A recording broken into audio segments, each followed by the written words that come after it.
Hello, everyone, and welcome to our final week of Photoshop. I am sure that you are all really excited about this final week and getting your grades for this class. And I'm sure you're really excited for graduating because I know for pretty much all of you, graduation is just around the corner. Maybe this might be your last class, or maybe you might have one more class. So congratulations on making it this far.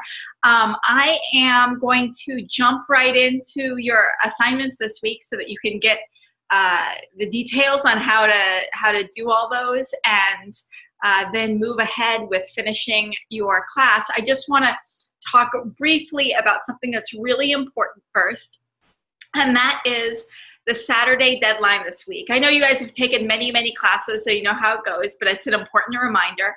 Saturday at midnight Mountain Time is a hard deadline. That means if you want to resubmit something to get a better grade on it, or you're just turning in your week 4 work, it has to be in by Saturday midnight Mountain Time. If you're in the middle of uploading an assignment, at let's say 11:45 rolls around, 11:50 rolls around, and your internet connection's slow, and for whatever reason it takes longer than midnight Mountain Time to submit your work, you will get cut out of the classroom. You will no longer have access to the class, and your work will not finish uploading. And that means I will be forced to put a 0 on your final project because it didn't get uploaded in time. And keep in mind that 0 grade can drop your A, which most of you guys have. Congratulations, give yourselves a pat on the back. We'll drop that A down to a C, okay? So please make sure to get your assignments not only turned in on time, but ideally turned in early, because you never know what sort of emergency might happen in your life, what sort of technical difficulty you might have that might prevent you from turning that assignment in on time. And I don't want you to accidentally, miss out on those points and have your grade miss out. So that's just that important business. And definitely, as always, communicate with me throughout the week. Communicate with your instructors so that we can work with you on getting your assignments in and helping you if you need help. So I will turn it over to Tamisha. Were you the one, Tamisha, who is having some issues and you wanted some one-on-one help with the assignment from last week? If I remember, or did you get that sorted out? You were having some problem with moving the soft light layer around. Was that it? Or are you good now? You don't need any help with the assignment from last week?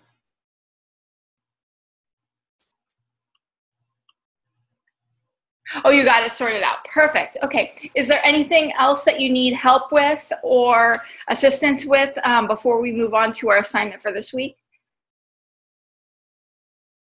Okay, good. Perfect. Thank you so much for doing such awesome work. And we'll move right ahead then. So your assignments this week and your assessments and your discussion and all that stuff. These are the topics that we are covering.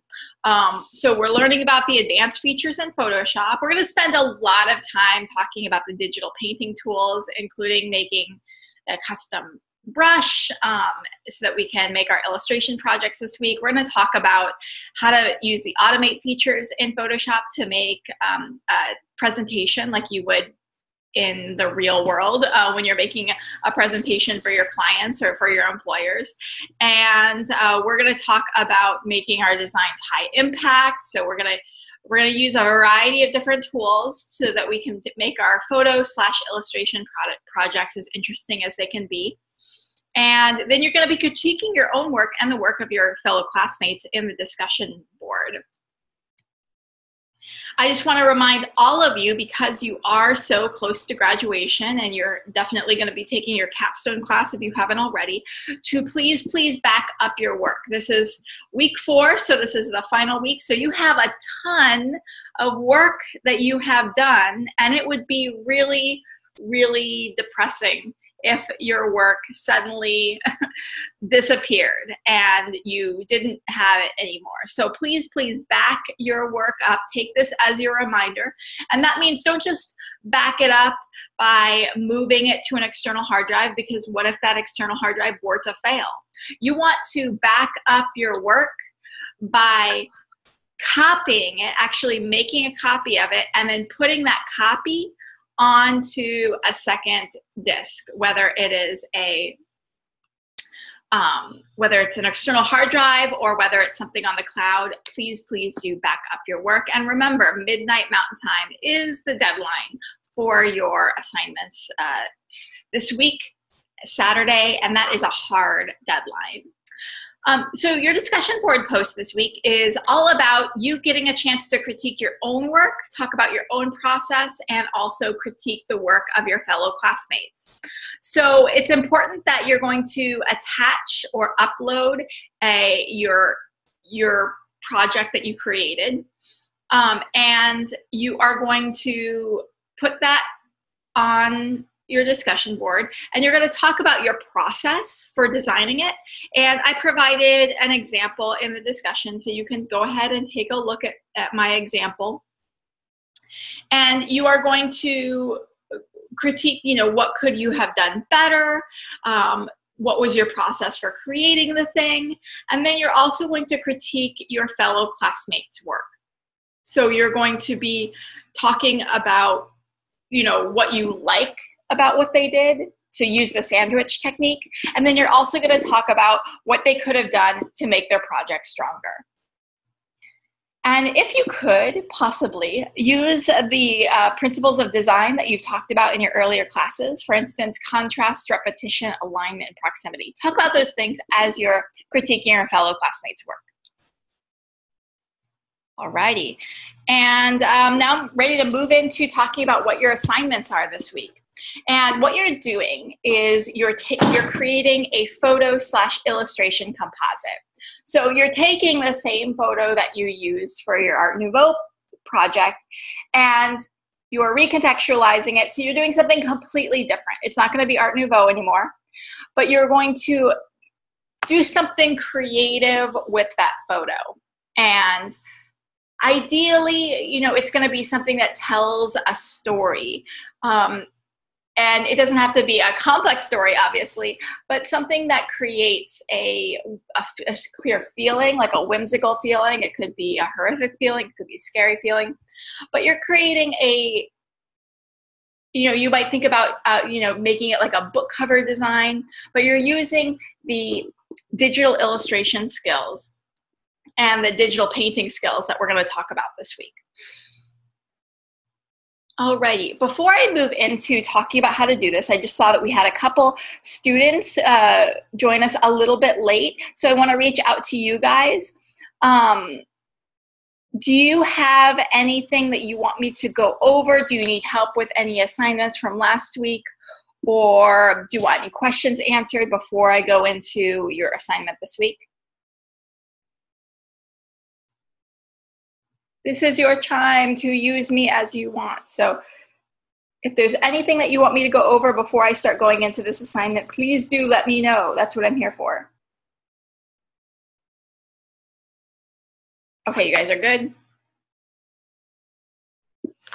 Okay, so let's move ahead then.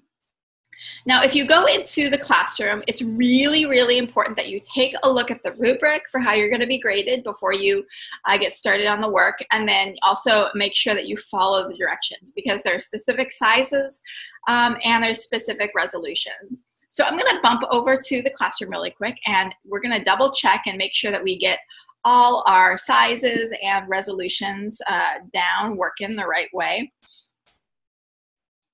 So here we are in our week 4 assignment, and we are scrolling down, and it says that we are making a project that's going to be 8 inches by 10 inches, 300 DPI. We're going to use the same figure that we used for the Art Nouveau project, and we're thinking about the mood that we want to convey, and we are using photo, we're using our illustration techniques. Okay, so those are the sizes, 8 by 10, 300 resolution, good. So I am gonna make sure that we download our original files. So we're gonna go back, and it's important that we download the files from scratch, because when we brought in our photos for our Art Nouveau project, we resized them, remember? And so we wanna make sure that we have the large, nice, big, full resolution files for our project. So do make sure that you go back to week 3 and you download them as full and high resolution as they can get. Okay, now we're gonna go to Photoshop, and we're gonna go to File, New, and we're making a document that's 8 by 10, 300 DPI. And now we're going to bring our photo elements into the picture. So we're gonna go to File, Place Embedded, and we're going to go to Downloads.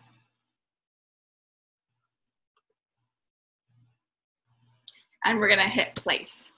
And guess what, guys? You are allowed to resize this picture as much as you want, as long as the width and the height stay exactly the same numbers, and as long as you don't stretch it to larger than 100%.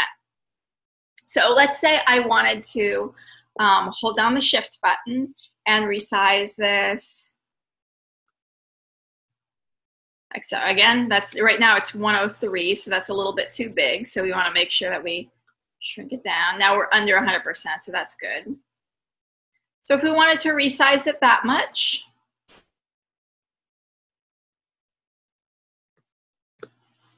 you are more than welcome to do so. Okay? Now we want to come up with a concept, something that kind of tells a story. And when you're just looking at your project, it's very hard to come up with an idea from scratch without looking at anything. So let me tell you something that I do. Every single time I start a project, I mean, I've never just opened up a canvas and been like, I know what I'm gonna do, and start doing it. I don't think anyone has like brilliant ideas like that. So my process is, when I'm coming up with an idea for a client or for my own project, I'll go over to Pinterest. So I'll go Pinterest.com. And now what we can do is we can look through and see some ideas for like photo and illustration.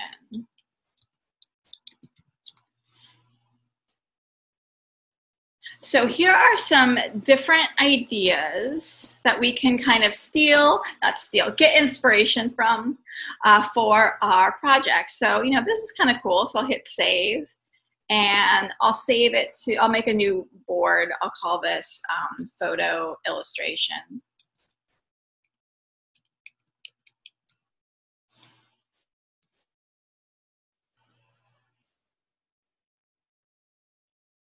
Right? And I kind of like this one, how it's like an illustration, but this is like all filled in with like a texture. So I'll save that too. And we can scroll down. This is kind of interesting. This is really pretty. And find some examples of, this is cool how it's like her hair. And we're looking for designs that have a mixture of photo elements and drawn elements. So some other search terms that you can look for when you're searching on Pinterest are things like drawing on photo.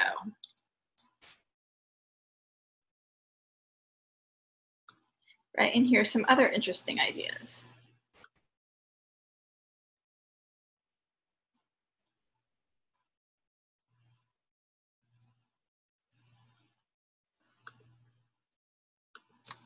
Okay, so something I'm gonna experiment with as I'm looking through all these is the idea of water and bubbles, because she is She's getting out of the shower, obviously, and it would be kind of nice if there were like little soap bubbles like floating around her. So that's my concept. I'm going to do soap bubbles.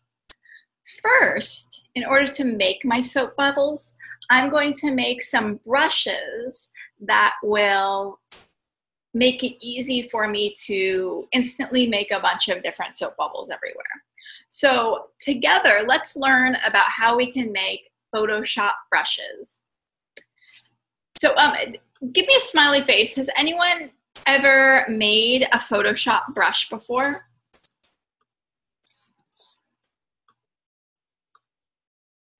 You know if you have. Okay, so Tamisha, no.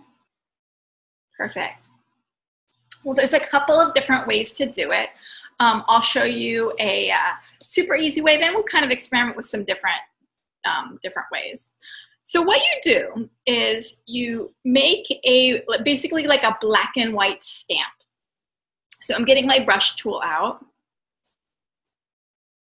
And keep in mind, I'm just using my trackpad. I'm not using my Cintiq tonight because I have a feeling that a lot of you guys also, you don't have a Cintiq. You're just using your trackpad to draw. And I want to show you that you can actually draw something pretty good, even though you're just using your trackpad. So I am going to draw a bubble. And this is like a very, I'm not thrilled with that bubble. I want to do another bubble.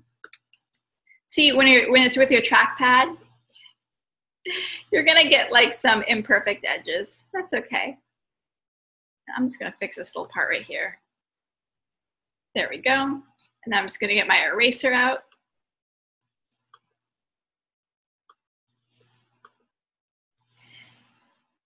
And I am going to draw this very rough but cute bubble. Oh, and I need to actually paint with white because I just remembered I painted on my background. Okay, yeah, you can definitely draw with a mouse as well. So, Connie, on yours, do you have the touchpad on your computer where it's like right on your laptop, like right in front of your keyboard? There's a little pad there where you can put your finger and move the mouse around. Do you have that? Okay, yeah, that's what I'm talking about when I talk about the trackpad. So that's all I'm using is that little pad on your laptop right in front of your keyboard where you can draw with your fingers. So that is my little rough looking bubble. And I'll show you a couple of different ways that you can make brushes and stuff. And what I'm going to do is turn this into a brush. So I'm going to go to my rectangle marquee tool, and I'm going to hold down the shift button and make a selection around this bubble here. Now I'm going to go up to, and you guys definitely want to write this down, write down these steps. So step one is you have to make a black and white shape. Step two is you have to get out your rectangle marquee tool, hold down the shift button as you select that shape so you make a perfect square.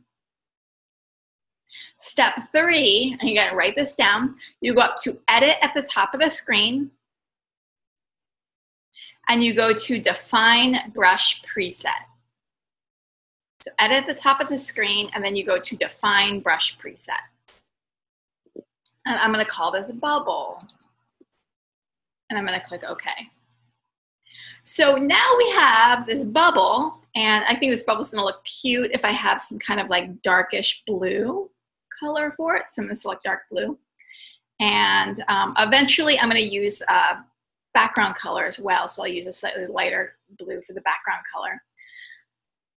But now watch, I'm gonna go to my brush tool here, and there is my little bubble brush that I just made. And now watch, when I make a new layer,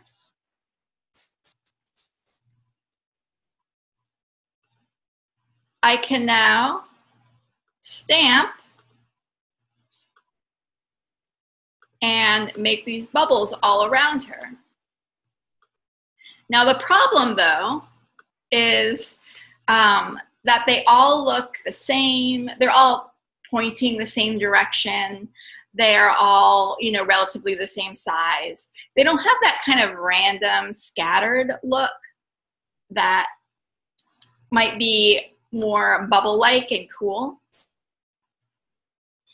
So I'm going to delete this layer. I'm going to make a new layer, and I'm going to show you how you can turn on scattering, and you can vary the size of your brush. So all you'll have to do is press once, and then all of a sudden all these bubbles are going to explode from your brush, and it will look really cool. So I'm going to go to now our brush menu, which is found up in Window, and then you can go to Brush, which is 5.7. You could F5, my goodness, F5. Or you can also go to Brush Preset. So this is your brush menu, and we're going to turn on Shape Dynamics. And on Shape Dynamics, we can jitter the size, which means some of our bubbles are going to be small, and some of our bubbles are going to be big. We can also angle jitter, which means some of our bubbles are going to be facing one direction, and some bubbles are going to be facing another direction. We can also roundness jitter, so some will be round and others will not be. And then this is what's really cool, scattering. So when we start drawing with our brush, it's going to be cool because the bubbles are going to just shoot out and go every which way. Some other things you can play with, brush tip shape, right? So we can add some spacing here, which is going to be nice. And you can also play with color dynamics. So like I said, some,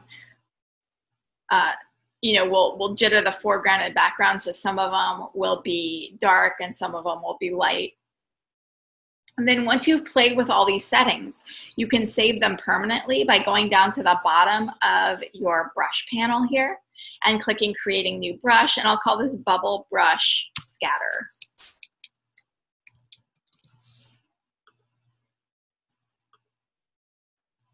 Okay, now let's experiment and see what our bubble brush is going to look like.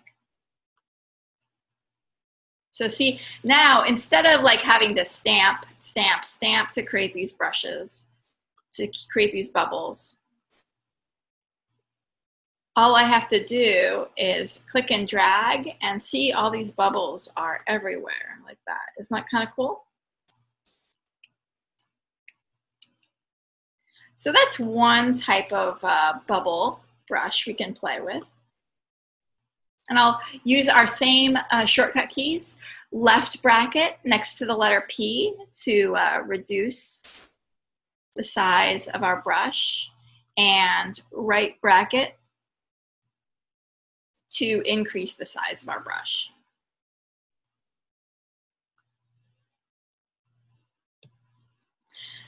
So that's bubble option 1. I'm going to make a new layer and then temporarily hide this layer. And we're going to make a different kind of bubble brush now. So we no longer need this, so I'm going to use my white paint bucket to fill this rectangle in. And now what we're going to do is we're going to make a more natural looking brush. We're going to make one that looks kind of a little bit more three-dimensional. So same as before, I'm going to get my just regular brush out. Maybe I'll just make it a little bit fuzzy.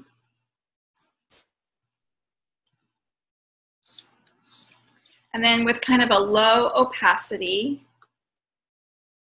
I'm going to kind of paint this kind of oval shape here.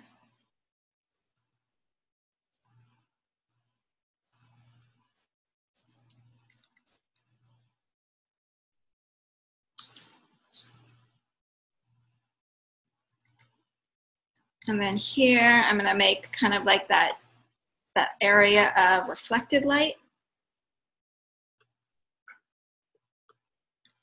where the light is bouncing off the surface of the object and the surroundings and then back onto the object. And then I'll make a little highlight up here.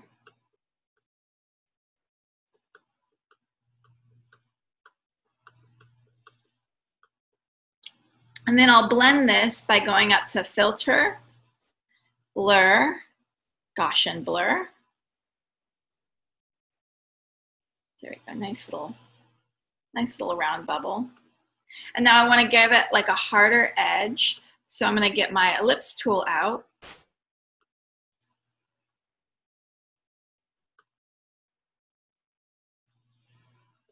Like that. And then I will hit Shift Command I.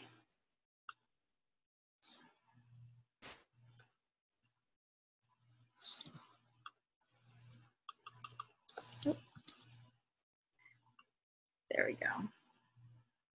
I just had to make a new layer first so it covers it up. And now I can hit Command E.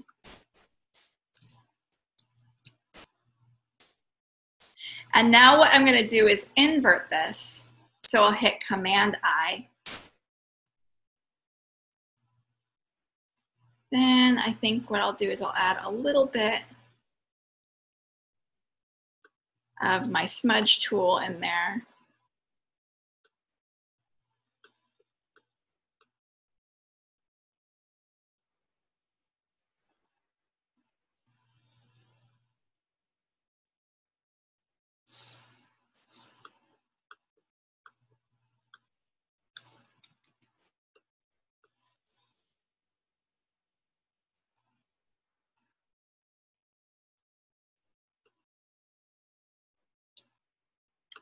And then I'll get some white. Actually, I think I'll leave it like that. Actually, I think I like it before a little bit better. I'm just hitting Command Z. See, you gotta experiment. There we go. I like that one. I think that was my favorite one. Okay, so now what I'm gonna do is get my rectangle marquee tool out. Again, hold down the Shift button, make a perfect square around my bubble. And then I'm going to go up to Edit, Transform, and then sorry, not Edit, Transform. I'm going to go up to Edit, Define Brush Preset. I'll call this 3D Bubble.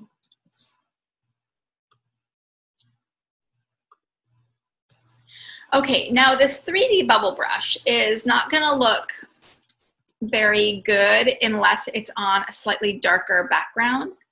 So what I'm going to do is get out just a color so I can have some sort of color in the background. Let's do like a nice dark blue thing.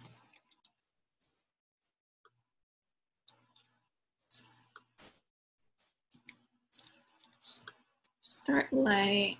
So this is going to be like steam. And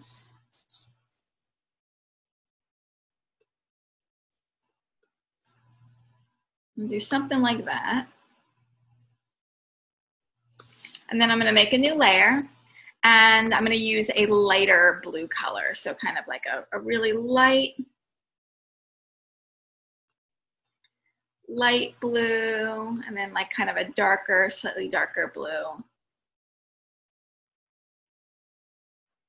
We'll experiment a little bit and see what happens. And now we'll get my brush out. So if I just start stamping with this,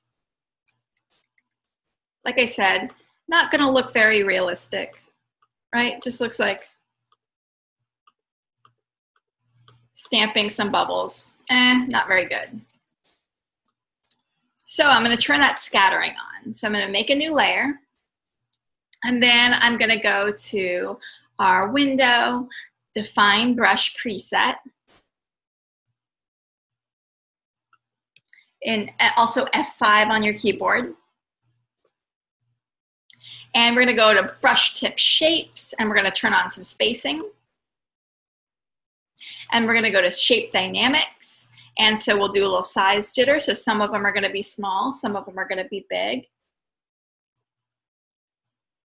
We're gonna do some scattering. So they're gonna be all different directions. And let's go back to shape dynamics and let's actually angle them too. So some of them are gonna be pointing other directions. And around this jitter, I think I should have made them a little bit more orange, more round.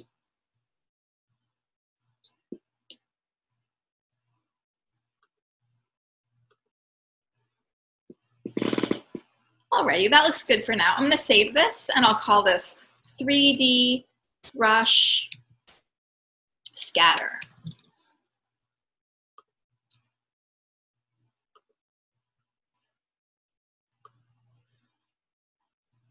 And there are some bubbles. Yeah, I think it would have been nicer if it, I think, was a little bit rounder. So let's do that. I'm gonna Command T and I'm gonna squish this.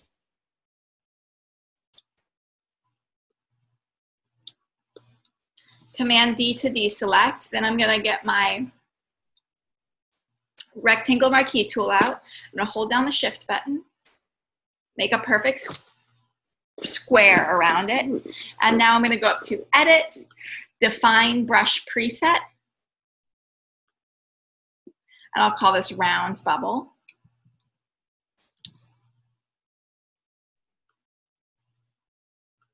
I'm gonna turn off these. I'm gonna make a new layer. And I'm gonna go to my brush tool. I've got my round brush. As you can see, without scattering, the round brush is kind of boring.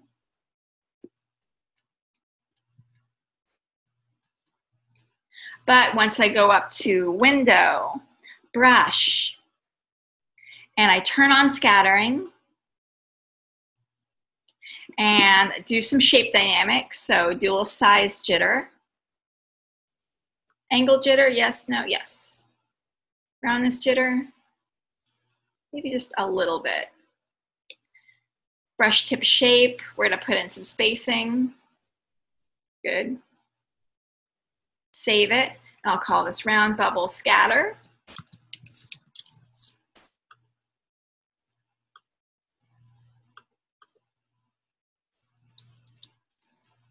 And now watch this. Good. Ooh, I like that.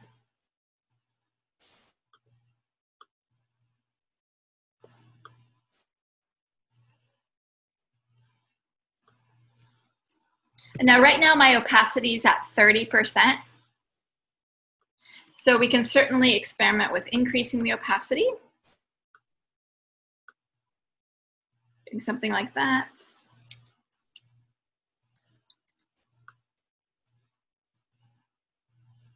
And we can also have kind of a low opacity in the background, so I can lower the opacity of that layer.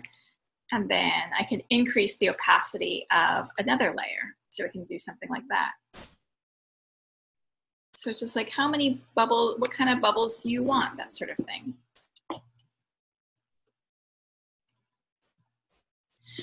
So what else can you do with this technique where you make your own brushes in Photoshop? You can do clouds. You can do sparkles. You can use the custom shape tool to create a brush and then, you know, put scattering on that brush. There's just so many things that you can do with this brush tool that can result in some really fun and interesting designs. So play with it, and also do what I'm doing, where instead of just like trying the first thing and calling it good, like experiment with other ways that you can use that same idea. So it can be like a three-dimensional looking bubble like this. It can be something that is more like hand-drawn like that. It can be a combination of the two.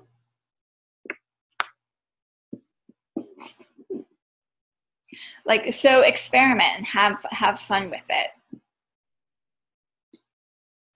Now, I'm going to save this, and what I'll do is I'll move on to talking about how to put together your presentation for your other project that's due this week.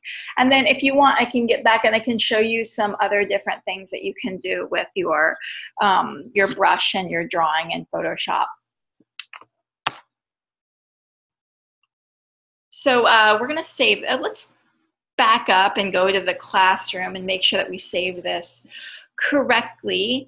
So we're going to venture over to the week 4.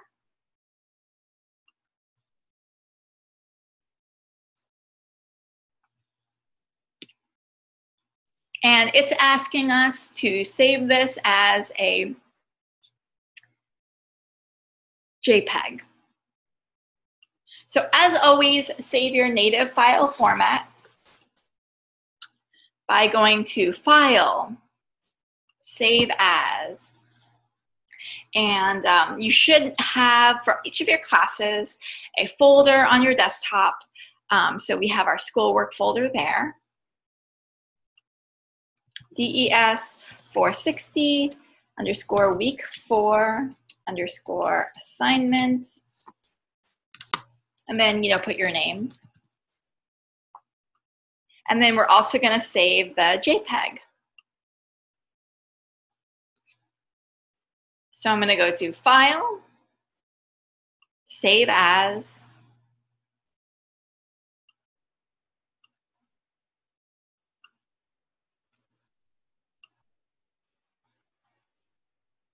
JPEG, like so.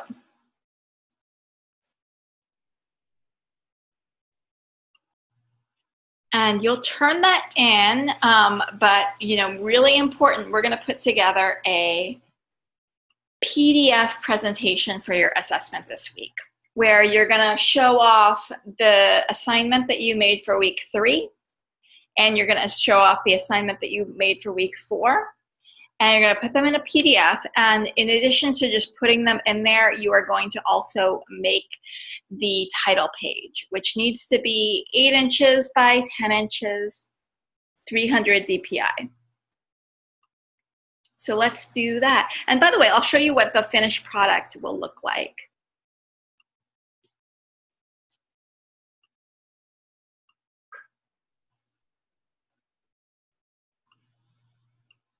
There you are. So you can see here the finished product has your name on it, just like you would have in a real portfolio that you're submitting for a job, your email address, the date, and the name of the assignment, right? And then the first page is just your week 3, and the second page is your week 4. And you're going to be using the image processor to resize these both to 72 DPI.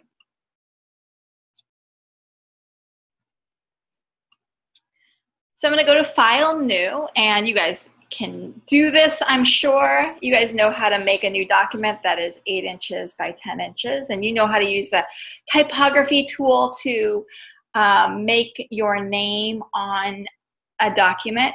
But let's really make sure that we place our name in the center of our document, that we use professional design skills in laying out our document. So first, let's find the exact center of our page by using the grid in Photoshop. If you go up to Photoshop Preferences, Guides, Grid, and Slices, definitely write this down if you don't have this whole procedure down. But Photoshop Preferences, Guides, Grid, and Slices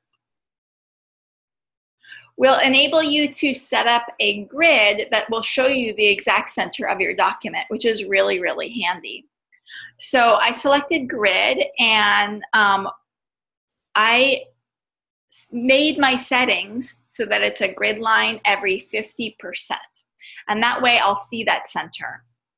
Now, by default, Photoshop usually has a grid line set to every 1 inch, I believe.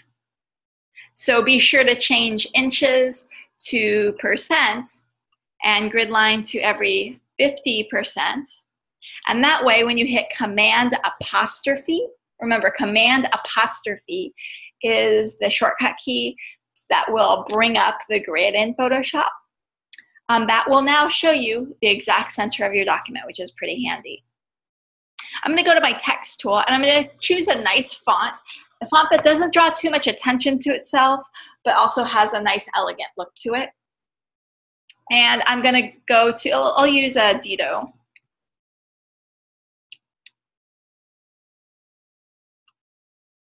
And I will choose a center alignment. Again, you don't have to do this. You can you know, right align, left align, as long as it's like lined up on a grid and nice and looks nicely designed. That's what's really important. It has to be nicely designed. And I'll start off with like a 60-point font. And the handy thing about center align, and I have now found the exact center of my document, is that I can align my text tool right on that center line and click on it, and then I can put my name.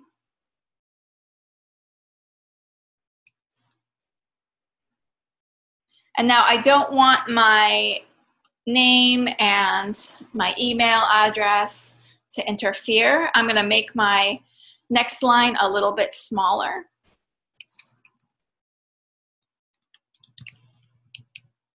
Now see how, I'm just going to make it a little bit smaller so it lines up nicely and it makes a nice triangle shape. See how the @ is interfering with the Y in my name? Isn't that annoying? So we can change our line length and our line spacing by going up to the character palette in Photoshop. So I'm going to select my text here, and I'm going to go up to the character palette, which is this little folder here with these icons that kind of look like a grid. And I am going to select my line length setting, which is right there. Not line length, but line spacing. And I'm just going to make it a little bit, just going to increase that spacing to something different. I'm just kind of playing around with it right now. 65 looks nice. And then we'll put the date. So the date is January 29th.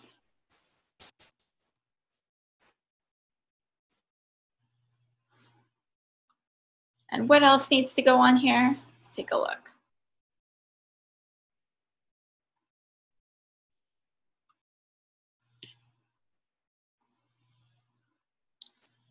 Name, email address, date, and project name.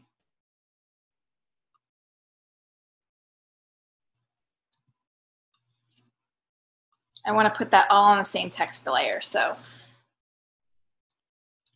DES460Week4 assessment. And I want to make a nice triangle, you know. So I'm going to shrink the text on this down. So let's go to 12. This is kind of nice. 8 might be a little bit small. But it's 300 DPI, so it's fine. Now, if you want to see what your design looks like when you don't have the grid on it anymore, you can hit Command apostrophe, and that grid goes away. And then you can look at this and go, okay, I kind of like that. And if I want to bring it up a little bit, I can just use my Move tool, hold down my Shift button. Holding down the Shift button will maintain so I won't accidentally shift my name from side to side, and it lets me move it up along the same axis. So now, there we go. That looks nice. And so that is my title page. So now I'm going to go to File, Save As. I'll call this DES460_week4_ assessment. Title page.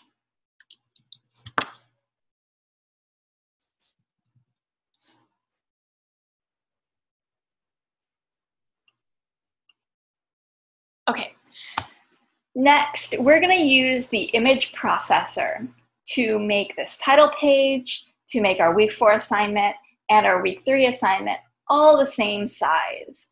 First, just to make it easy on ourselves, I'm going to put all 3 of these files into one folder. So go to Finder,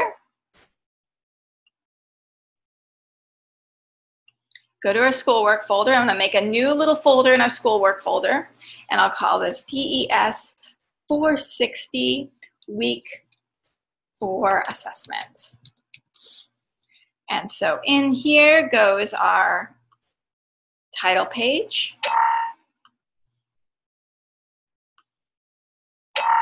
our week 4 project, and what's my favorite version of the week 3 project? How about this guy?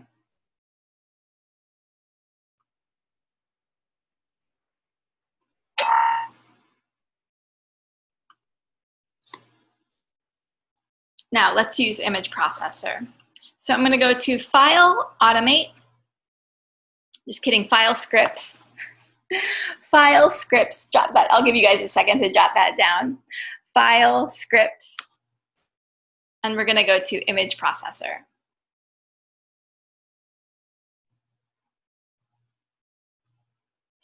And I'm going to select my folder.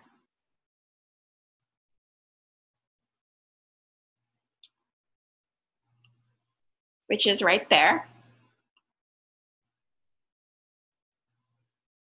And I'm going to select the folder that I wanted to save it to, which is right here, same place.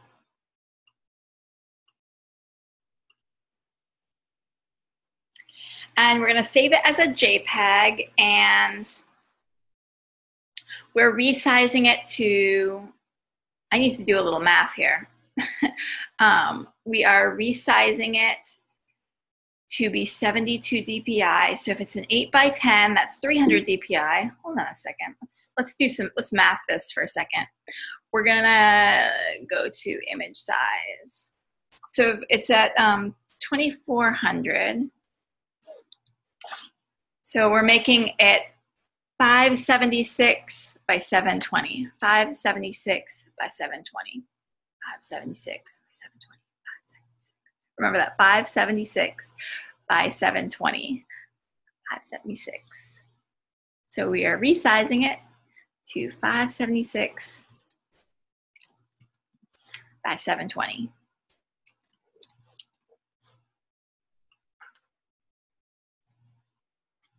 And then we're going to hit run.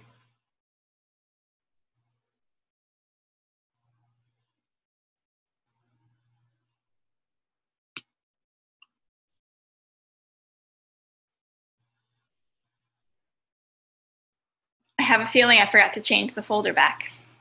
I forgot to change it to the right folder. Hold on a second. Let's do that again. We're going to go to File, Scripts, Image Processor. Yes, it reverted back to the same folder I had before. So we're going to now make sure that we go to our schoolwork folder.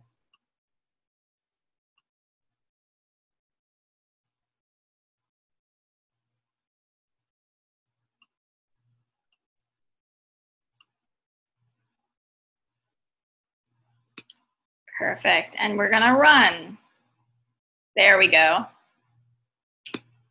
Let's take a look at it now. So we're gonna go to our schoolwork folder. There's our JPEGs, and ta-da! Let's just flip through them really quick to make sure they are correct. And there we have it. Now what I'm gonna do is I'll just put them in order. So I'll put like a 1 for the title page and a 2 for this one and a 3 for this one, just so they're all in order.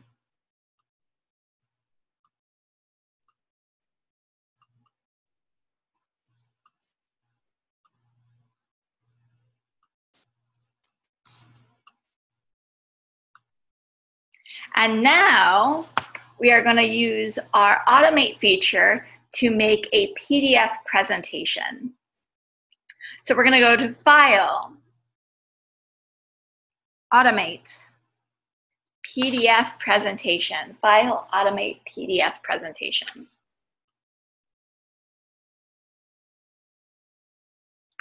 And we're going to browse to the full files that we want to use.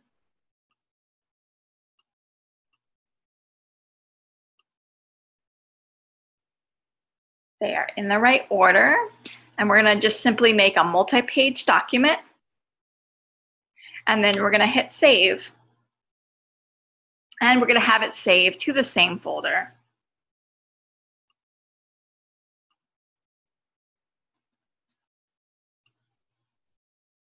And now the size that we're going to use is going to be smallest file size. And then we're going to hit Save PDF. Now when we go to our Finder window, there it is. You know, smallest file size ended up being very low quality. So we're going to do that again. And this time we're going to do a higher quality size. So I'm going to go to File, Automate, PDF Presentation.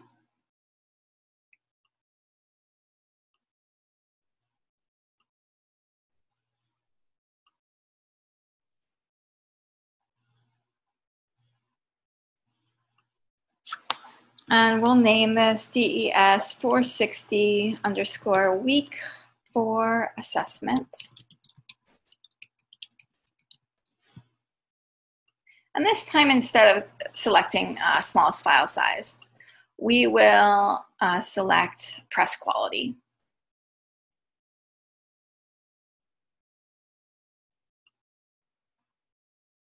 Now let's see what this one looks like.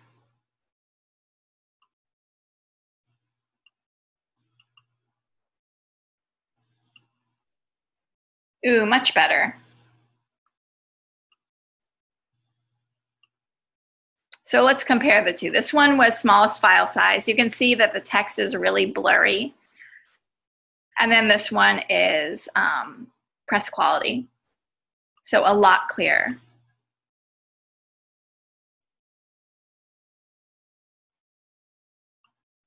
Any questions so far, guys?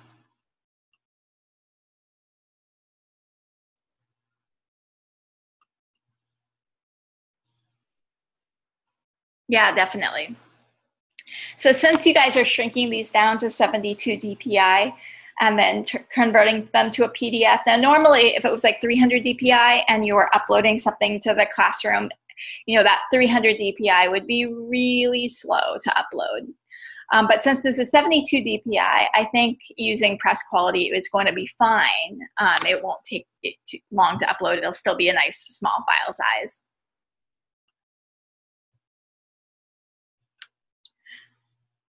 So with your presentation this week, like I said, you're going to start off by making it 8 by 10, 300 DPI for your title. You are going to include that necessary information on your title page. Then you're going to use Image Processor to resize all of your week 3, your week 4, and your title, those 3 files, to 72 DPI. You're going to use the Photoshop's Automate feature to make the PDF and make sure that the PDF starts with the title page and ends with the week 4 assignment. And a really easy way to do that is to number each of the files. So have the title page be named 1, and then week 3 be named 2, and week 4 be named 3. And that way they'll all go into your PDF in the correct order. Make sense? So illustration, which is what we're kind of doing for this week's assignment, is a really important and interesting design trend that became kind of popular in 2017 and as one of the design trends that is really popular into 2018. And so being on top of design trends is a really important part of working as a graphic designer, because your clients are going to expect that you make things that look like that are going to be appealing to current audiences. If you're making designs that look like they belong in the 90s, obviously that's going to limit your ability to make things that appeal to your target demographic. So a great way to stay on top of current design trends is Pinterest. And so I have thousands of things that I've collected on Pinterest. I use them as references when I'm drawing or when I'm designing. And also, following YouTube channels of designers that you like, and following designers on Twitter and Facebook. And so I thought we'd take this time to take a little break and take a look at some current design trends. And I'll also show you guys Pantone, which comes out with a color of the year. And you are more than welcome to use the Pantone color of the year in your design this week, because I think that might be kind of fun and a way to stay relevant with your designs. So let's take a look at some 2018 design trends. Hi, I'm Philip Van Dusen. I'm going to share with you 15 trends in graphic design for 2018. Now, trend is really important for entrepreneurs and small business people because using trend and utilizing trend is a way to keep your brand appearing contemporary to your customers and to the marketplace and to your competition. And for creative professionals and designers, understanding and being able to recognize trend and utilize trend is even more important because you have to be able to provide it to your clients and customers to show that you are up to date, you're paying attention, and you're giving them the best design that's the most contemporary and is going to benefit your clients' brands.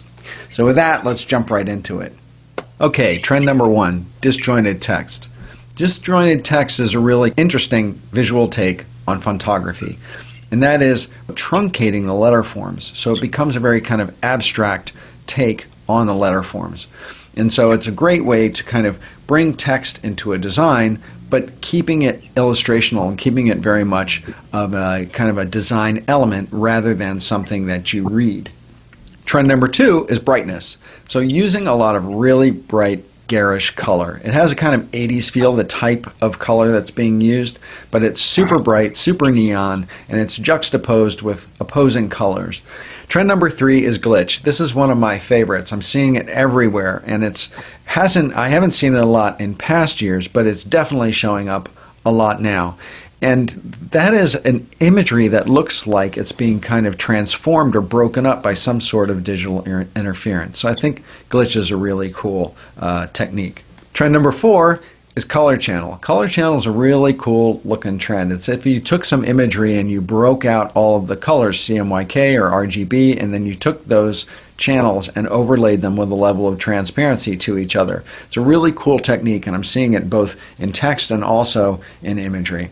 Trend number 5 is sliced text. So sliced text is a little like disjointed text, but it's more like whole words are being sliced with an X-Acto rather than individual letter forms being truncated in some way. And it gives a kind of a feeling of collage to a certain extent, and also creates a lot of visual interest when you're only using typography. Trend number 6 is integration. Integration is one of my favorites. Integration is where you take fonts or letter forms or number forms and you integrate it very closely with a photograph, almost like the text and the photograph are living in the same physical space. There's a really kind of interesting way that they're interwoven with each other, like they're really physically with each other rather than laying on top of each other. So integration is a really cool trend I see out there, and one I think that a lot of people and a lot of creatives can leverage in really interesting ways. Trend number 7 is liquid. Liquid is a really kind of interesting take on typography, and it makes use of visual highlights that you see when you see liquid pooling, and it gives it a sense of kind of a 3D effect. You can either use liquid in a very 3D way, or you can use liquid in a very flat way, like that ampersand with the cutout paper or the word liquid in the lower part in the center. There's a whole lot of ways that you can address the liquid trend. Trend number 8 is font as illustration. So using a font or a letter form or a number form as an illustration element in and of itself, either creating a face like the parentheses and the exclamation point on the right, or the head of a swan on the poster for Black Swan. Using a font or letter form as a way to create illustration is a really fun and interesting trend. Trend number 9 is iconification. Iconification is taking photography or illustration or imagery and really bringing it down to its most simple linear form and creating, to a certain extent, an icon out of it. Trend number 10 is also really cool when I call it playbill. It kind of references old fight posters or musical posters of, way back in the 20s and 30s or even in the 70s and 80s. But it's layering of text in different shapes and different orientations. It's being used a whole lot in packaging, in posters, in music. I think it's a really kind of interesting trend and design methodology that you can utilize in a number of different ways. Trend number 11 is text as design. Now this is kind of like text as illustration, but it's different in the fact that it's using fonts and using text forms as the illustration or the design in and of itself. So it's not using any kind of photography, any kind of element or illustration other than the letter form. It's using certain unusual fonts to kind of bring that kind of uniqueness about, or it's using, kind of scale and overlaying, or how those fonts are cropped to give it visual interest. But it's kind of a really interesting take on how you could address using type as design. Trend number 12 is systematic color. So when you do a logo and a brand identity system, a business card, letterhead, envelope, etc., you generally do it in a tighter palette so it looks like an entire system. This is what I'm seeing, but in other areas of design, from corporate reports to advertising posters to ads that you see online or in magazines. There's a very tight color palette being used and a very specific design layout system being used that creates this incredibly systematic take on color, and the cohesion across all of those different designs is being caused by the use of color. Trend number 13 is deconstructivism. Deconstructivism harkens back to Russian deconstructivism, an art and design movement in the previous century. It also harkens back a little bit to how fine artists are showing work in the Dada movement. So this is utilizing stark monochromatic type designs, interspersing black and white photography and bright colors, broken letter forms, chopped design elements, chopped spatial elements in a very collagey sort of way. So deconstructivism, really cool trend. Trend number 14 is another one of my favorites, photo masking. Photo masking is a lot like a previous photography trend that I showed called integration, but it's different in the fact that they're using text elements, bars of color, shapes to mask photography in kind of a really interesting way. In some cases, like the piece in the center on the top, they're actually using shapes within a photograph to mask a photograph in a really interesting way. So I think photo masking is one of those trends I'm seeing across a lot of different things, from packaging to music to online to fashion magazines. It's really making the rounds. So photo masking is one of those trends I think is really strong, and also it's incredibly interesting and fun as far as a design element. And last but not least, trend number 15, transparency. Transparency is a little like color channel in the fact that we're using transparent color as a design element, but the transparency trend in this case is a little more specific in the fact that the colors are cut into geometric shapes and generally overlaid over black and white photographs to create a stark juxtaposition between color and photography. So that's it. I hope you enjoyed this video on 15 trends in graphic design for 2018. And if you did, please hit subscribe below so you can see my videos when they come out. And visit me at philipvandusen.com/muse, M-U-S-E, and subscribe to my newsletter. It comes out every 2 weeks, and I share an insight and resources and inspiration and articles on graphic design and entrepreneurship. And with that, thanks again for watching. Bye for now.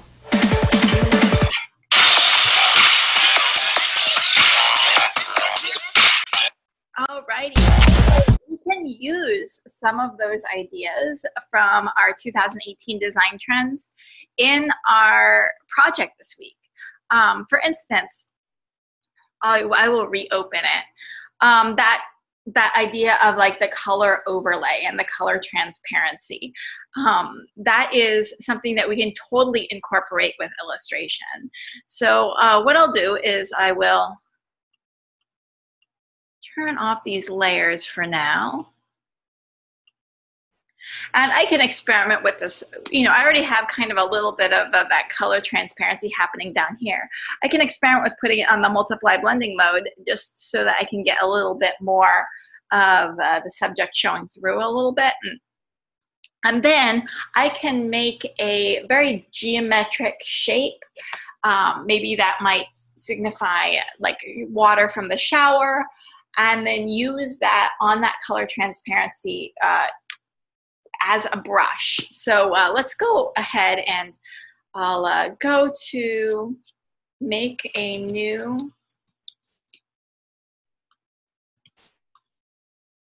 layer. And what I'm going to do here is use my custom shape tool to help me make a shape for the brush. So I'll start with a rounded rectangle or rounded ellipse tool.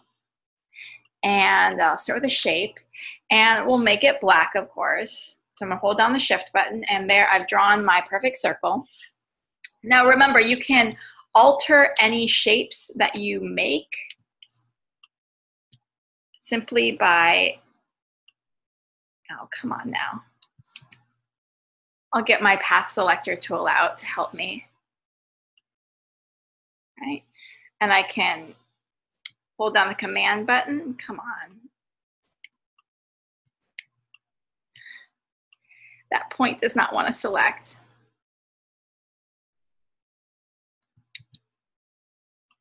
Come on, guy.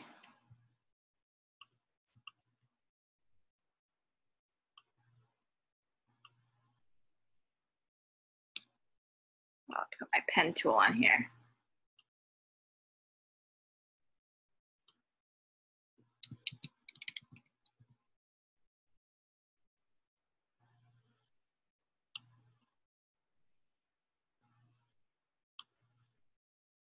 I'll delete an anchor point, yes. There we go. Now I can make my teardrop shape.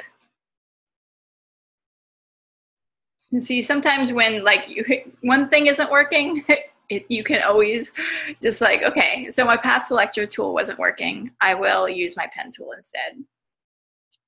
And I'll make kind of like a weird, like little raindrop shape.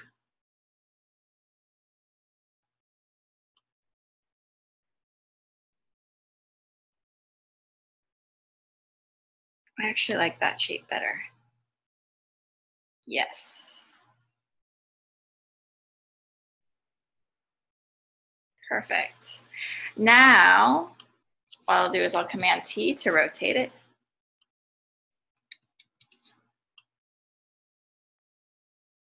There we go. This looks like a nice little oblique raindrop that I like.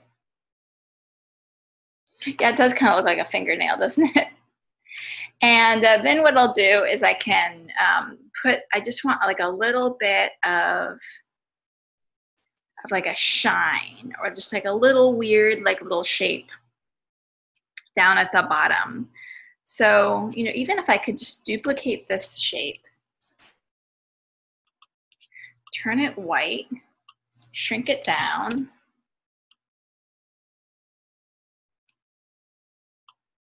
So I have kind of like a little super small like shine thing there. I think that works.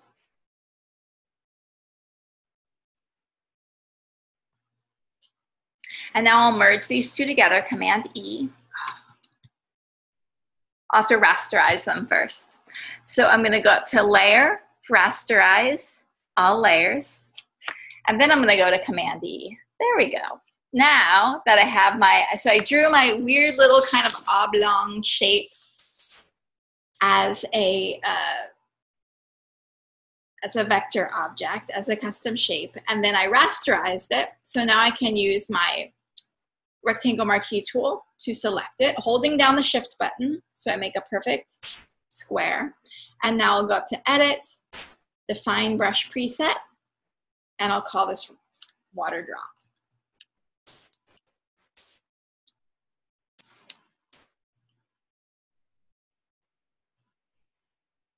Now I can select this blue color here, and we can apply that like that effect, that's kind of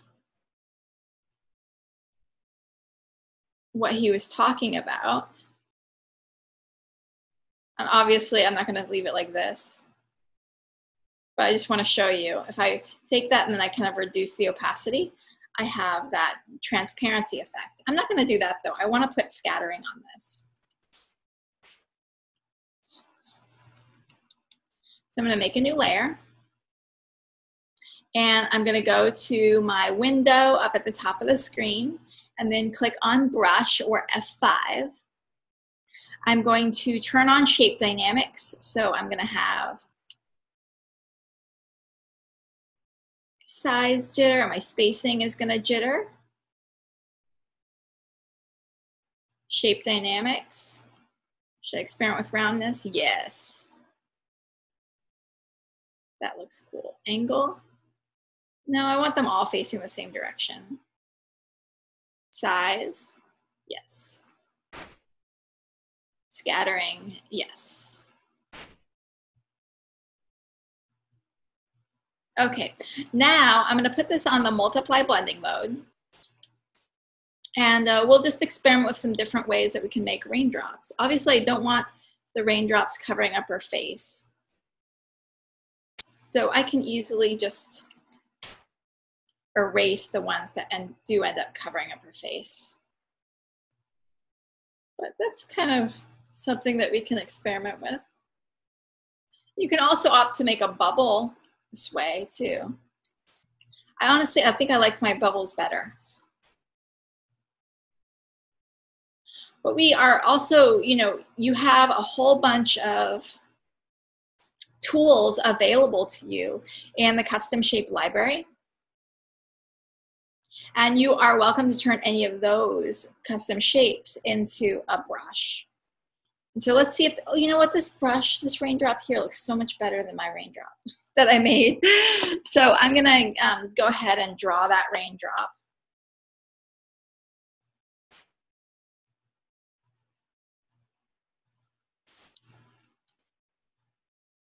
And I want like a shine in it.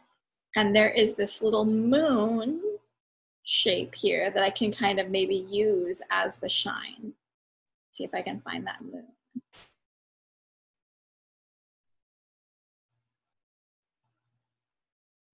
So I'm gonna make this white.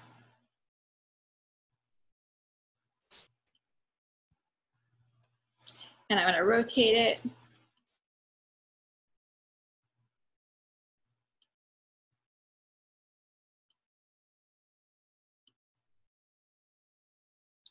And now maybe I'll make the bubble a little bit smaller. Or then not the bubble, the raindrop. So it works.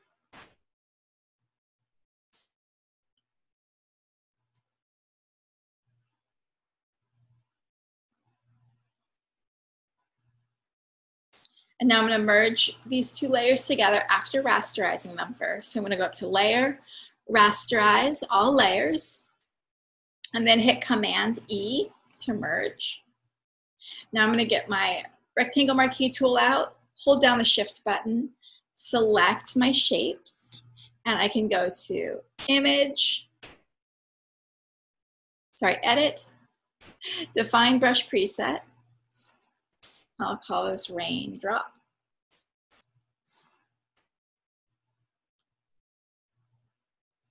Now I'm going to go to my brush tool, which is up at Window, and then Brush. And we're going to turn on Shape Dynamics. We're going to add some spacing, some size jitter,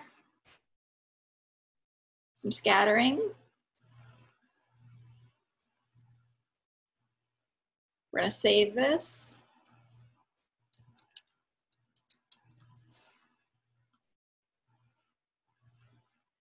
Get some blue out.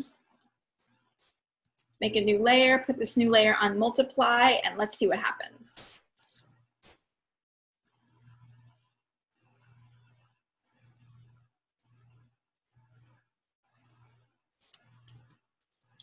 What might it look like if it's just a little smaller? That's kind of nice. I don't want it to cover up her face. But that is kind of like an interesting effect there.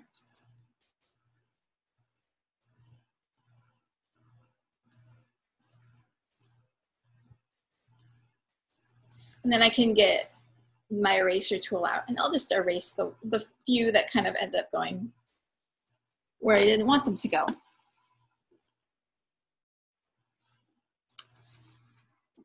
So we've covered quite a few different ways to make some interesting effects using your brush tool and your brushes in Photoshop. I just really want to quickly go over some of the shortcut keys that are definitely going to make your life easier. And they are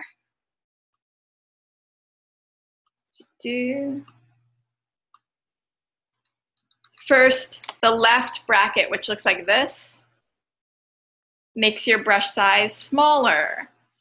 And this is located next to the letter P on your keyboard.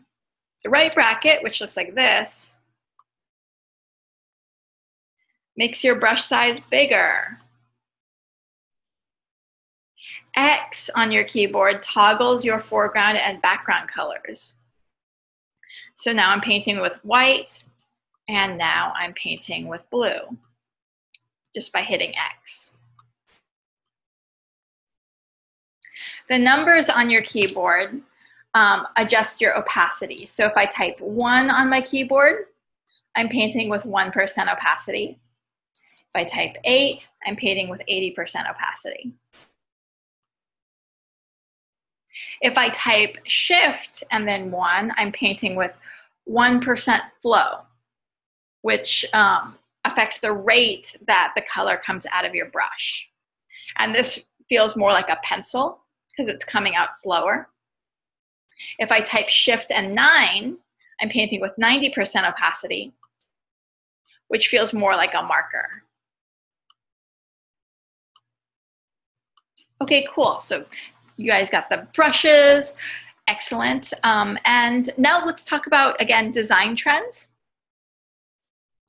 And every year, Pantone comes out with a different color of the year, which is sort of a prediction of where color is going for that year and in the future. It also is a guide for people, whether you're doing interior design or fashion design or makeup design or graphic design or illustration. It doesn't mean that you have to use that color, but they're kind of predicting what color is going to be popular for that year. And it also is an opportunity for you to go against that color. So like if a color of the year is one color, you can choose to go the exact opposite and stand out. So let's take a look at Pantone's color of the year for 2018, which is ultraviolet. And if you guys want to be fancy, you can consider using ultraviolet for your design projects this week. So what is the color of the year? Let's take a look at the little trailer that Pantone puts out every year with their color of the year. Last year it was greenery, and before that there's actually two colors. It was rose quartz and serenity, which is a pink color and a blue color. And so let's take a look at Pantone's color of the year, which is ultraviolet. The Pantone Colour Institute announced its next colour of the year, and the future looks purple. The US-based colour consulting company said December 7th that ultraviolet will lead the charge into the new year. Pantone called the purplish hue, quote, dramatically provocative and thoughtful. It's meant to inspire originality, ingenuity and visionary thinking. The company's vice president, Laurie Pressman, told the Associated Press, quote, we are living in complex times. We're seeing the fear of going forward and how people are reacting to that fear. But she didn't go so far to say politics had a direct influence on the pick. Pantone's yearly colours historically influence everything from home design to fashion. In a few weeks, it'll be out with the old and in with the new. So enjoy Pantone's 2017 pick, greenery, a little longer. Purple will soon colour our world. For United News International, I'm Rachel Latham. Okay, so what does that mean? Let's go a little bit more in depth, and then we'll also take a look at some design examples that use Pantone's color of the year, which is ultraviolet.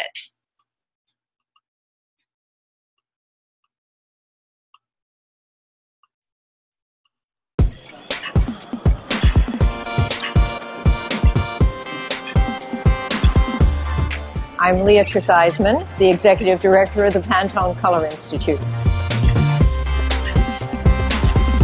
So we do a lot of homework when we come up with the color of the year. We felt that this was a color that was really symbolic of the inventiveness, of the ingenuity, the kind of originality that is needed in today's world.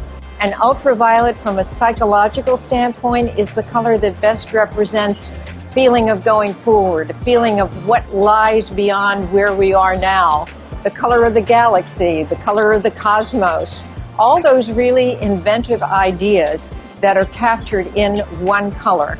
And we felt that ultraviolet was that one color.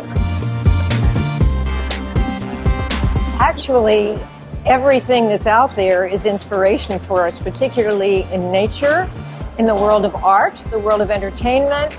We looked at fashion, that's kind of a no-brainer, and cosmetics, because the fashion designers always push the envelope a little bit more.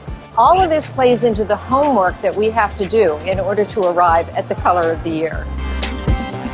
The process of selecting the color of the year begins about 6 to 9 months a year before, because we have to start looking for our clues. We do have to do a lot of homework, a lot of research, and we all travel a lot at Pantone. You kind of absorb what's happening in the world around you. That all goes into our thinking process.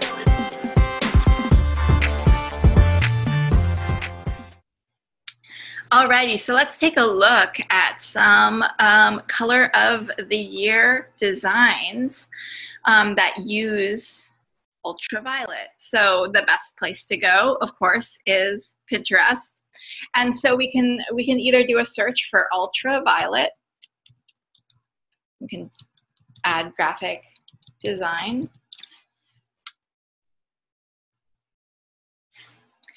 And then if you want to get really fancy, you can make a folder on Pinterest for ultraviolet inspired designs. So for instance, if you're liking this, you can hit save. Then you can make a board called ultraviolet inspiration.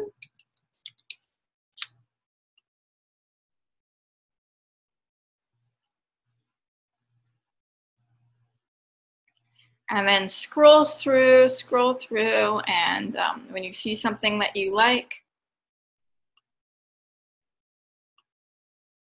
save it. It's as easy as that. Now, how do you go about using ultraviolet in your designs? Photoshop has Pantone color swatches in the program, and you can easily access them by going to your color picker, of course, and then I'm going to show you an even easier shortcut though, and then you can go to color libraries, and then you can go to your Pantone colors, and then I forget what the Pantone code for ultraviolet is, but then you can scroll through and search for the exact code that is ultraviolet, and then add it to your swatches. But I am oftentimes kind of lazy when it comes to design, and so another way to go about getting that color into your swatches in Photoshop is to simply go to the Pantone website and take a screenshot of the Pantone color swatch. So I'm going to hit Shift-Command-4, right? Take a screenshot, and then go into Photoshop and then open up that screenshot. And then I just hit my eyedropper tool, I for eyedropper, click it, and then there we have our Pantone color right there. Now what I can do is throw on my how about throw in a solid color adjustment layer over all of this. And I can put it on the color blending mode. And ta-da, there. And now I have a nice ultraviolet design. And if I want to, maybe I'll kind of experiment with that geometric grid idea. And maybe I'll get my marquee tool out and I'll do something like this. And I'm going to add to my selection by clicking the add to selection icon at the top of the screen. And maybe I just want to do like this idea of like, there's bands.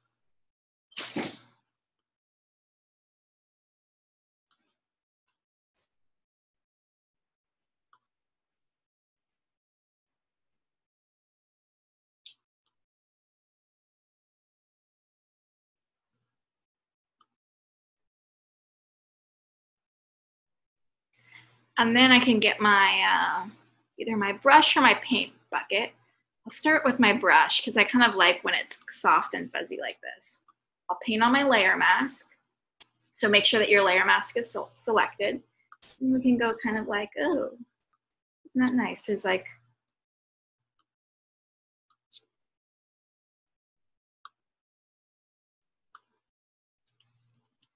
isn't that kind of interesting? We have kind of like colors merging like that before. So that's my mask that I made and after.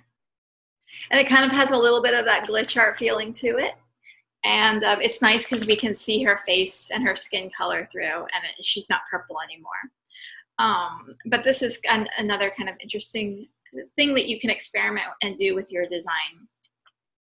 Something that we haven't talked about with this design that you're more than welcome to play with and experiment with is applying texture to it using blending modes. So I'm going to go ahead and make a new layer by hitting Shift-Command-N. And I'm going to put a paper texture over this. So I'm going to go to File, Place Embedded.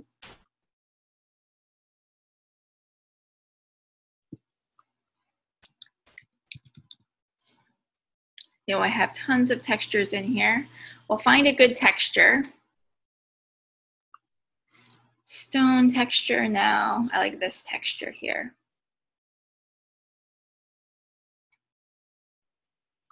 And unfortunately, right now, this texture is a little bit too small for my whole project. So what I'm going to do is I'll duplicate it. I'm going to rotate it a little bit here. And actually, I think the best way to duplicate this to get it to kind of blend nicely is to use my clone stamp tool. So I'm going to rasterize this layer by going up to Layer, Rasterize, Layer. And I'm going to get my clone stamp tool out, which if you remember from our first Photoshop, you have to hold down the Alt button and click on what you want to copy. And then watch, now I can paint, paint, paint. Alter option, click, paint, paint, paint. And so what I want to do now is fill in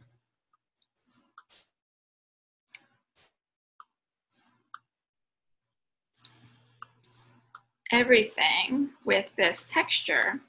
Now, I can either choose to leave this texture, this kind of brownish color, which when I put it on like the overlay blending mode or whatever blending mode I end up using, it's going to colorize my imagery, or I can convert this to black and white.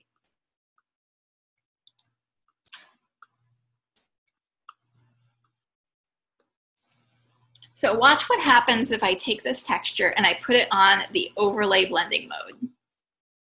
See, before, see how my colors are now changed and they kind of have a more saturated yellow look to them. It's kind of cool, but if that's not the look that you want to go for, you can always apply a black and white adjustment layer to your texture layer. So all you'd have to do that is, I'm going to put this back on normal. Go to our adjustment layers, select the black and white adjustment layer. And now remember, if I were to now put this on overlay, my whole image is black and white, and I don't want that. What I want is just the black and white to affect the texture layer. So I want to put this texture layer on on a clipping mask. And I do that by holding down the Alt or Option button and clicking on the line between the black and white adjustment layer and the texture layer. And ta-da! Now, the imagery is a little bit more saturated, but it's not yellow. So it's like before and after, before and after. Now let's take a look at what it looked like without the black and white. See how it's very yellow now?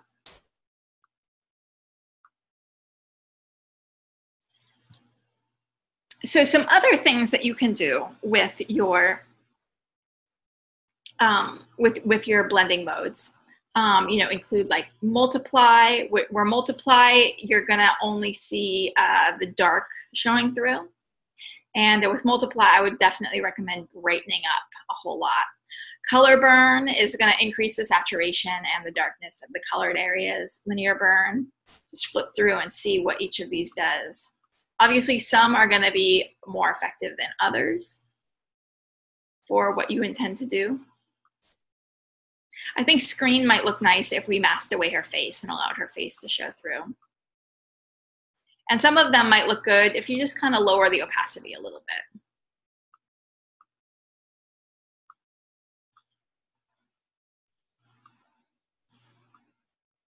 Soft light, soft light's nice and subtle. I actually like that. I'd probably stick with soft light if I were doing this for real. Hard light lets the texture show up in the shadows. Vivid light's a little bit more contrasty. Linear light's letting those highlights and shadows show through. Hard mix. Hard mix will definitely be good for that glitch art idea. I wouldn't use the hard mix for the whole thing, but certainly for part of the image. And now the best way to kind of figure out what you want to do for your design is just flip through, and I'm going to leave it on soft light because I think that was the best pick. Flip through the blending modes and see what each one does. But also there are handy charts, and I have some here in my presentation that show you what each of the blending modes does. There we go. So these handy charts I found on Pinterest just by doing a search for Photoshop blending mode charts. And so if you wanted to, you could print these out and hang them above your desk. And as you're designing something, you can be like, what blending mode should I use for my color or texture that I want to apply? And you can then see, okay, you know, what the texture will look like there. And then you can see how different colors are going to interact with the blending modes. So when I'm using blending modes, I tend to, the ones I use a lot are multiply. Multiply when I am doing something like this, where if I'm doing this, you know, stark black and white type of look, I'll use multiply to color in the white part of the image. So let's say I want to, you know, do a solid color just to stick with the purple theme. We'll do something like that. I can use multiply to make the black show through, and the white has now taken on the color.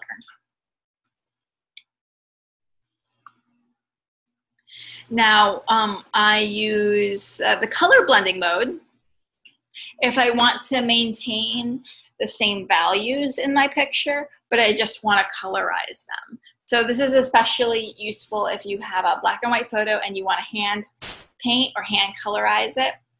You would use the color blending mode. Then I use soft light and overlay when I want to brighten up a certain part of the picture. So like, let's say I just want to create more focus on her face.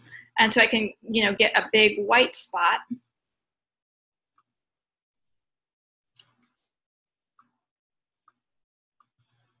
Right. Now it's just making her look washed out. But like if she was on a dark background and I wanted her face to like really stand out, I could use soft light And if I wanted to make her irises, like her eyes, really glow, I could use overlay. So let's do that. I'm going to make a new layer.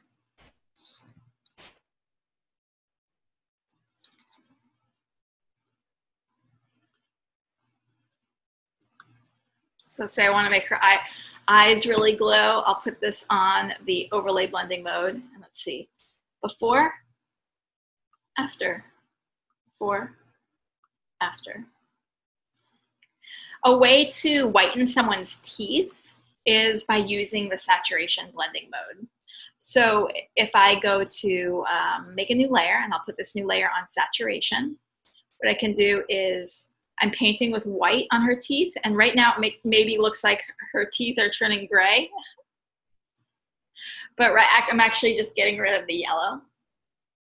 Now to turn those gray teeth into vibrant white teeth, I can hit Command J and duplicate my my layer that I made, and then I can put this duplicated layer on soft light.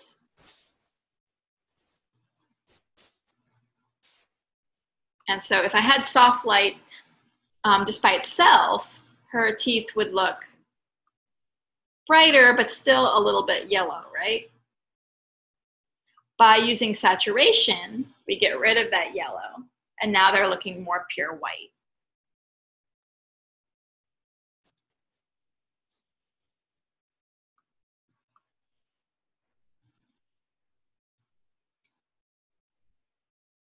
And then another blending mode is dissolve.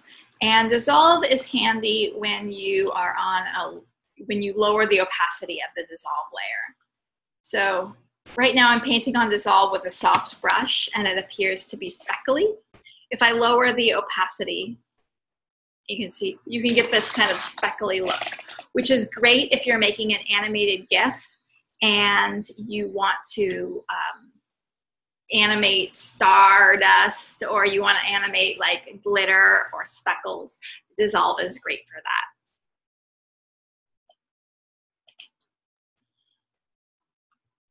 I know I've just thrown a whole bunch of information at you guys. And so I want to check in with you guys. How are you doing? Do you have any questions? Do you want to show me your work and get feedback on it? How are you feeling about everything right now? Any questions at all?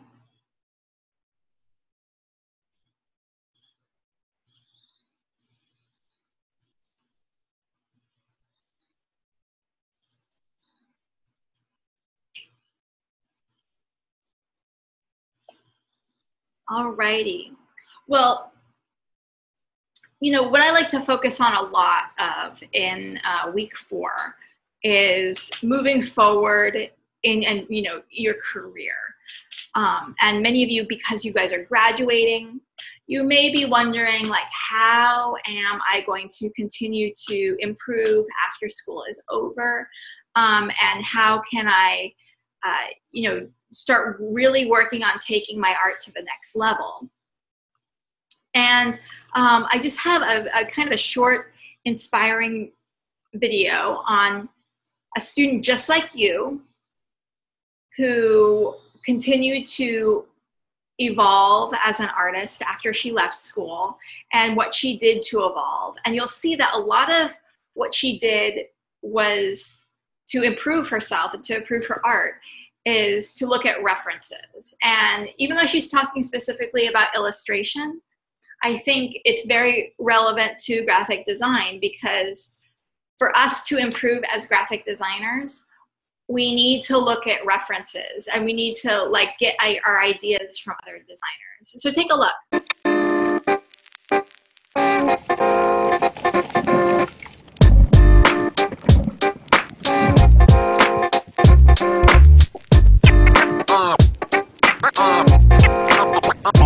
I'm really excited about the video I'm about to share with you today. It's going to be wonderful and scary. I am going to take you through a majority of the artwork I have created throughout my life, starting from when I'm 4 years old and up until the work I'm producing today. I'm hoping to show you that art is not about talent.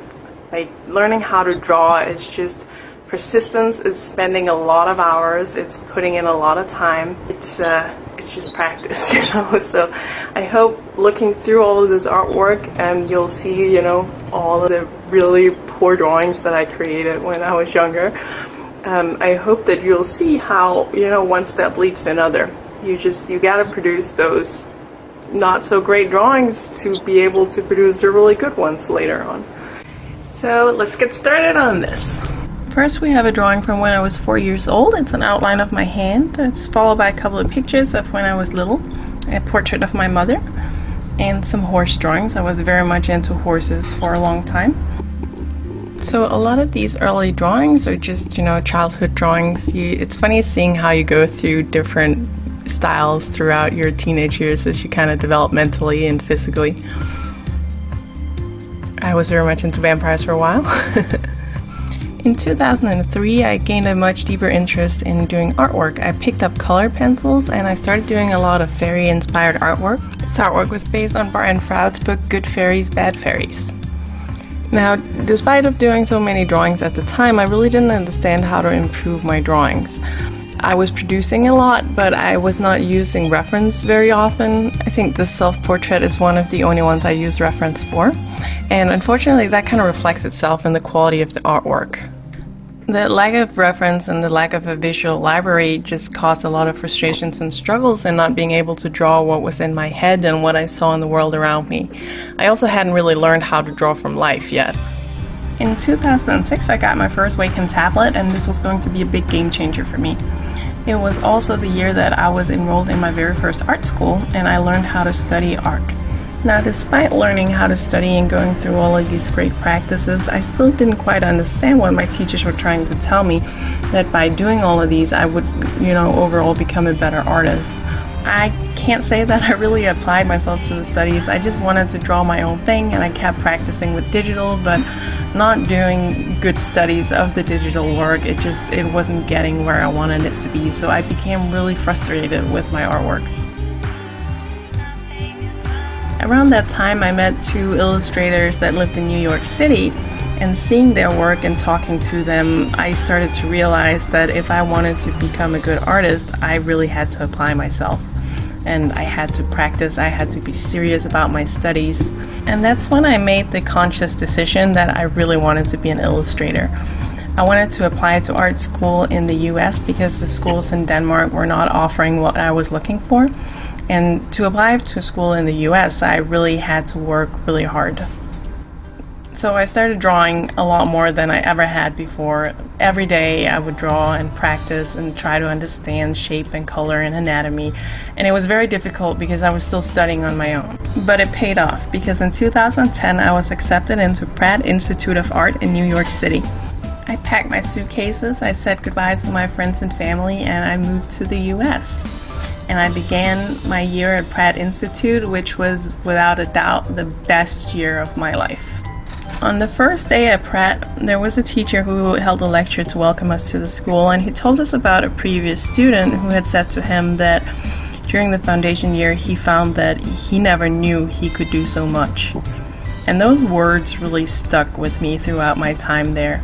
I was producing much more work than I ever had before. I learned so much about anatomy, about color, about how to study, about how to truly apply myself to the artwork. Now, the motto of Pratt Institute is be true to your work, and your work will be true to you. And I think those words are just, you know, so true. If you put in the time and the effort, it's definitely going to reflect itself in the artwork you produce.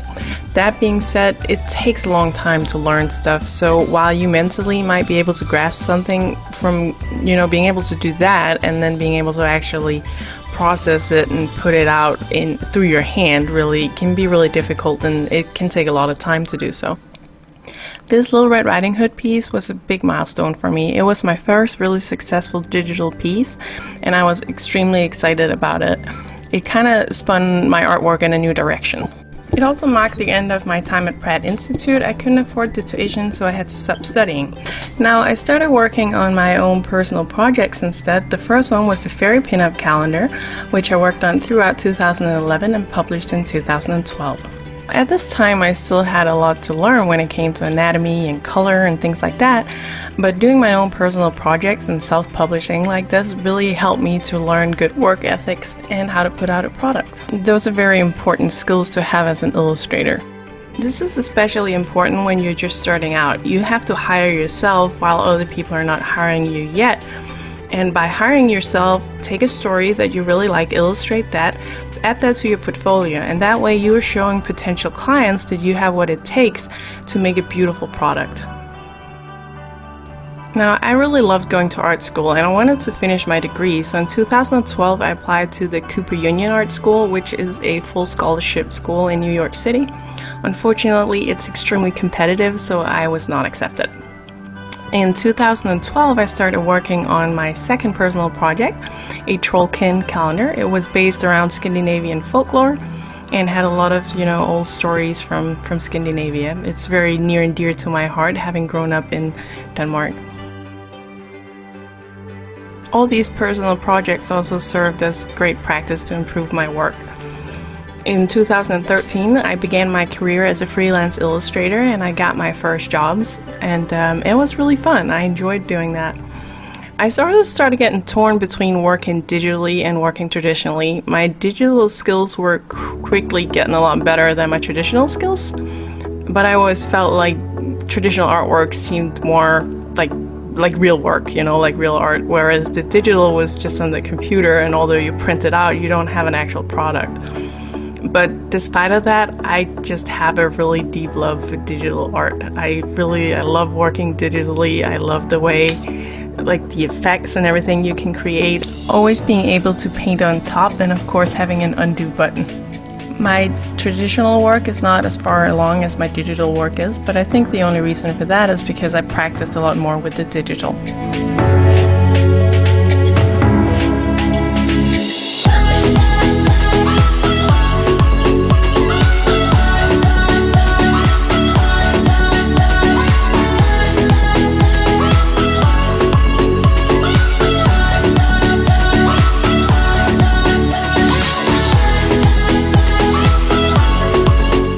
In 2013, I created my very first drawing of Montague Mouse, and I did not know at the time that this was going to be one of my first really major personal projects.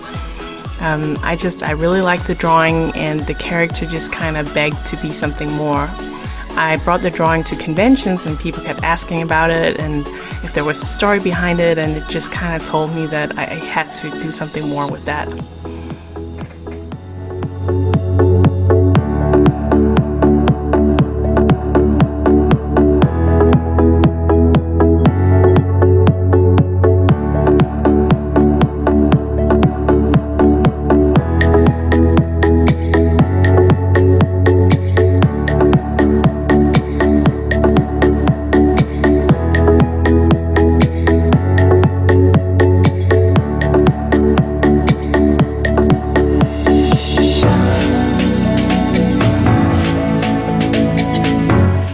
In 2014, my freelance career really started to take off. I was hired for my first really big project, which was a tarot deck called the Greenwich Tarot. It consisted of 79 illustrations. I had 15 months to complete it, and that is not a lot of time for that many illustrations. I set my own deadline though, so I forgot about weekends and time off, and I just put myself on a really tight schedule.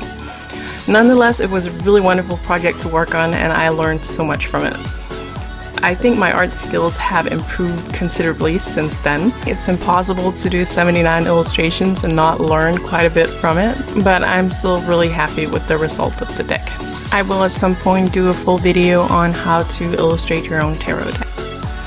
In 2015, I got my first mentorship, where I was taught by illustrator Scott Brundage, and that was amazing. I learned a lot about dynamic composition and about how to tell better stories in images.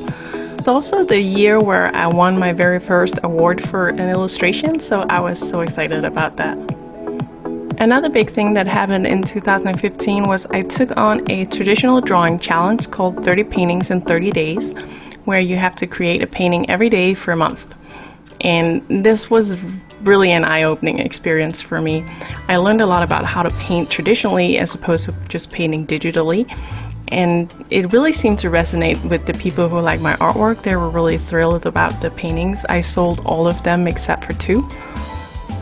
2015 was also the year that I started working for Paizo doing illustrations for the Pathfinder brand, and that was awesome. I really enjoyed that. The end of 2015 was when Montague Mouse became its own story project. I decided to turn Montague into a full illustrated story, and I am still working on that. You can find more about it at montaguemouse.com. I will put a link in the description.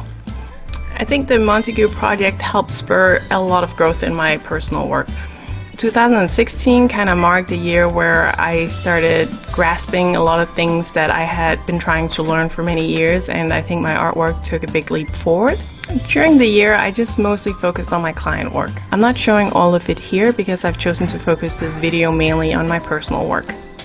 In 2016, I also went back to drawing a lot more. I realized that my drawing skills were not up to par with what I wanted.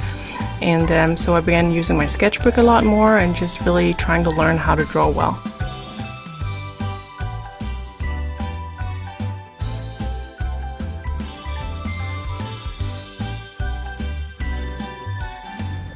I also started a new project called Year of the Unicorn in 2016. It is a calendar featuring unicorns, and it is going to be published in the fall of 2017. I will leave a link for that in the description. There's something to be said for volume when it comes to learning how to draw. Of course, you have to study with intention and really try to understand like the shapes and the forms and the gestures and all of that, but producing a lot of work kind of helps you do that. It also takes the stress out of making a perfect drawing. When you're producing a lot, you can make a lot of mistakes, and from those mistakes you're going to learn and develop your style. And all of these personal projects is really helping me develop my work and grow my skills. It's also been a really nice way for me to kind of find out what direction I wanted to move in artistically. So I highly recommend that if you are looking to develop your artwork, you should look into doing personal projects.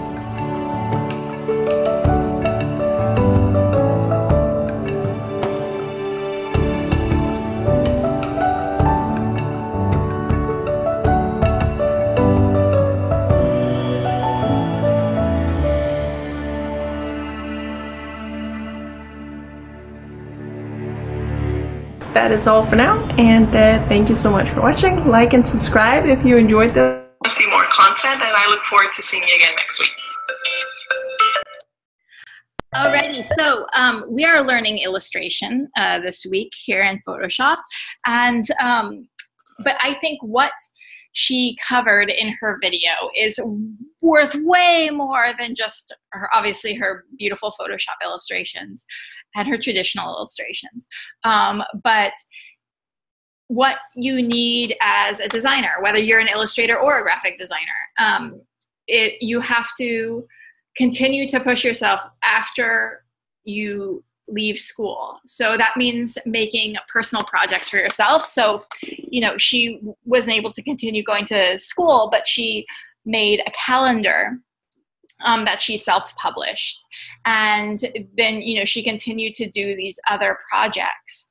And you have to hire yourself before someone is going to hire you. So, you know, making those sorts of projects for your portfolio is super, super important.